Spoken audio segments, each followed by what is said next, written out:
Once upon a time, there was a farmer who owned a remarkable goose. This goose had a magical ability to lay a single golden egg. The farmer used to sell that egg and earn enough money to meet their families' day-to-day needs. One day the farmer thought that if he could get more such golden eggs, would make a lot of money and become a wealthy person.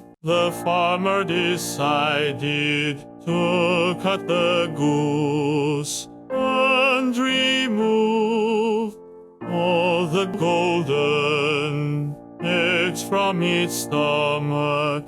As soon as he killed the bird and opened the goose's stomach, he found no eggs. The foolish farmer realized he had destroyed his last resource out of greed.